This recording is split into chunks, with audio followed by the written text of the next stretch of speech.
வணக்கம். இந்த பாட்காஸ்ட்டில் இந்தியாவுக்கு தேசிய மொழி இருக்கா இல்லையா அப்படின்றத பற்றி பேசலாம்னு நினைக்கிறேன். ஹிந்தி தேசிய மொழி அப்படின்னு சொல்கிறவங்களுக்கான ஒரு வார்த்தை பதில் என்ன அப்படின்னா இல்லை அப்படின்றது தான்.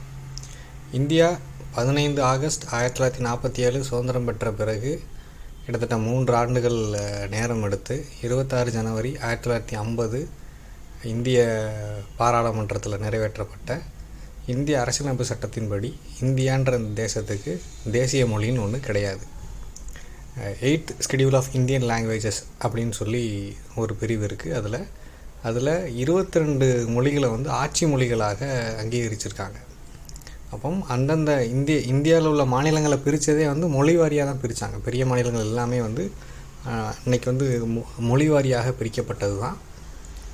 இப்போ ஒரு ஒரு பழமொழி சொல்லுவாங்க, ஒரு பொய் 1000 தடவை சொல்லி உண்மையாக்கிறது அப்படின்ற மாதிரி. அதை இது எப்போவுமே பண்ணிகிட்டே இருந்திருக்காங்க. இந்தியா சுதந்திரம் பெற்ற காலத்திலிருந்தே மத்தியில் இருக்கக்கூடிய கட்சி அது எந்த கட்சியாக இருந்தாலும், அவர்கள் எந்த தரப்பாக இருந்தாலும், எந்த கொள்கை எந்த பிரிவாக இருந்தாலும், அவர்களோட அஜெண்டாவில் ஒன்று என்ன அப்படின்னா, ஹிந்தியை இந்த நாட்டுக்கான தேசிய மொழியாக அறிவிச்சிடணும் அப்படின்றது அதுக்கான பலகட்ட போராட்டங்கள் இந்தியா ஃபுல்லாக நடந்திருக்கு. தமிழ்நாட்டில் பெரிய லெவலில் நடந்திருக்கு. ஆனாலும் அந்த அஜெண்டா அப்படின்றத அவங்க இன்றைக்கி வரைக்கும் கைவிடலை. தொடர்ந்து அதை சொல்லிக்கிட்டே இருக்காங்க. 3 லாங்குவேஜ் படித்தா என்ன அப்படிலாம் சொல்லி கேட்குறாங்க.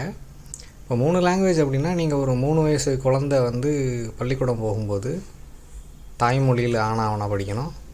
அப்புறம் இங்கிலீஷில் ஏபிசிடி படிக்கணும். அதுபோக இன்னொரு லாங்குவேஜில் அந்த லிபியை படிக்கணும் அப்படின்னா, அது ஒரு 3 வயசு குழந்தைக்கு எவ்வளோ கஷ்டம் அப்படின்றது யாருக்குமே தோணலை. இப்போ ஹிந்தி இது அப்போ ஹிந்திக்காக வாதாடுறவங்க என்ன கேட்குறாங்க அப்படின்னா, அந்த மொழி பேசுகிறவங்க தான் நிறையா இருக்காங்க, அதை எல்லோரும் படித்தா என்னன்னு சொல்லி கேட்குறாங்க. அப்படி பார்த்தா உலகத்தில் சீன மொழியை பேசுகிறவங்க தான் நிறையா இருக்காங்க. அப்போ எல்லோரும் அதை படிக்க முடியாது இல்லையா?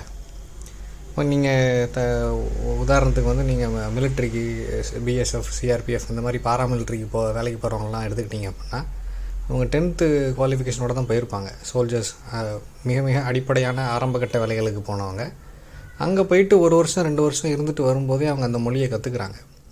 இப்போ ஒரு மொழி பேசுவதற்கான சூழ்நிலை இல்லை தேவை அப்படின்றது அது வாழும் இடத்தை பொறுத்தது தான். அப்போ அந்த சூழ்நிலையில் போய் வாழும்போது, அங்கேயே இருக்கும்போது தேவை கருதி ரொம்ப விரைவாகவே அவங்க அந்த மொழியை பேசுகிறாங்க. எழுத படிக்க அவசியப்படும் பட்சத்தில் அதையும் படிச்சுக்கிறாங்க. அப்படி இருக்கும்போது ஒருத்தர் அவர் இருக்கக்கூடிய சூழ்நிலையில் என்ன மொழி மிக அத்தியாவசியமாக தேவையோ அதை படிக்கிறது தான் நல்லது. இல்லை தமிழே போதுமே, அப்புறம் ஏன் ஆங்கிலம் படிக்கணும் அப்படின்னு இந்த ஆர்கியூமெண்ட்டை ஒட்டி கேள்வி வரலாம். ஆங்கிலம் ஏன் படிக்கணும் அப்படின்னா, English is the language of science அப்படின்னு சொல்லி உலகமெல்லாம் சொல்கிறாங்க. உலகத்தில் எந்த மூலையில் எந்த அறிவியல் ஆராய்ச்சி நடந்தாலும் அது ஆங்கிலத்திலும் உடனடியாக மொழிபெயர்க்கப்படும். நீங்கள் நோபல் பரிசு வாங்குகிற எல்லாருமே அவங்களோட ஆராய்ச்சி அறிக்கைகளை ஆங்கிலத்தில் வெளியிட்டிருப்பாங்க. இப்போ உங்களுக்கு இந்த உலகத்தில் புதிதாக உருவாக்கப்பட்ட அறிவுத்துறை அறிவுசார் சம்மந்தமான விஷயங்களை தெரிஞ்சுக்கணும் அப்படின்னா, உங்களுக்கு இங்கிலீஷ் தெரியும் அப்படின்னா நீங்கள் நேரடியாக அதை தெரிஞ்சுக்க முடியும். தமிழ் ஒரு பெரிய நாட்டில் ஒரு மாநிலத்தோட மொழி தான். அது ஒரு தனி நாட்டோட மொழி இல்லை. இப்போ இந்த அறிவியல் ஆராய்ச்சியெல்லாம் இருக்குல்ல, இது சீனர்களுக்கு அவங்க மொழியில் கிடைக்கலாம், ஜப்பான்காரங்களுக்கு அவங்க மொழியில் கிடைக்கலாம், இஸ்ரேல்காரங்களுக்கு அவங்க மொழியில் கிடைக்கலாம். அவங்க இன்னொரு மொழியை கற்றுக்கிட வேண்டிய தேவையில்லாமல் இருக்கலாம். ஆனால் இந்தியா மாதிரி ஒரு நாட்டில் பல்வேறு மொழிகள் பேசக்கூடிய இடத்துல உங்களுக்கு அது உங்கள் தாய்மொழியில் கிடைக்காது அப்படின்றது ஏன் கிடைக்காது அப்படின்னா, அவ்வளவு பணத்தை அந்த ஒரு மாநில அரசு செலவு செய்ய தயாராக இருக்காது. இல்லை அந்த நாட்டோட மத்திய அரசு ஒரு குறிப்பிட்ட மொழிக்கு அவ்வளோ பணம் செலவு செய்ய தயாராக இருக்காது. அவங்க அரசியல் காரணங்களுக்காக சில மொழிகளுக்கு செலவு செய்வாங்க. ஆனால் ஒரு மாநிலத்தோட ஒரு மொழிக்கு செலவு செய்ய மாட்டாங்க. அப்படி இருக்கிற சூழ்நிலையில் நம்ம ஆங்கிலத்தை தொடர்ந்து கற்றுக்கிறது தான் அறிவுசார் விஷயங்களை உடனே தேடி தெரிஞ்சுக்கிறதுக்கான மிக எளிமையான வழி. இதுக்கு மேலே ஹிந்திக்காக வாதாடுறவங்க தாராளமாக நீங்கள் படிச்சுக்கலாம். இப்போ இங்கிலீஷை பொறுத்த வரைக்கும் எப்படி LSRW ஸ்கில்ஸ் பற்றி இந்த சேனலில் இன்னொரு பாட்காஸ்ட் இருக்குது. அப்போ ஸ்பீக்கிங் தவிர்த்து லிசனிங், ரீடிங் அண்ட் ரைட்டிங் இங்கிலீஷில் கான்ஸ்டண்ட்டாக கற்றுக்கணும்னு சொல்லி அதில் நான் சொல்லியிருந்தேன். அதே மாதிரி நீங்கள் உங்களுக்கு அதுக்கான வாய்ப்பு இருக்குது, எழுத படிக்கிறதுக்கான வாய்ப்பு இருக்குது, கேட்பதற்கான நிறைய படங்கள் இருக்குது, டிவி சீரிஸ் இருக்குது ஹிந்தியில். அந்த மாதிரி நீங்கள் உங்களுக்கு அந்த மொழியின் மேல் உள்ள விருப்பம் காரணமாக நீங்கள் தொடர்ந்து அதை அப்படி உங்களை இம்ப்ரூவ் பண்ணிக்கலாம்.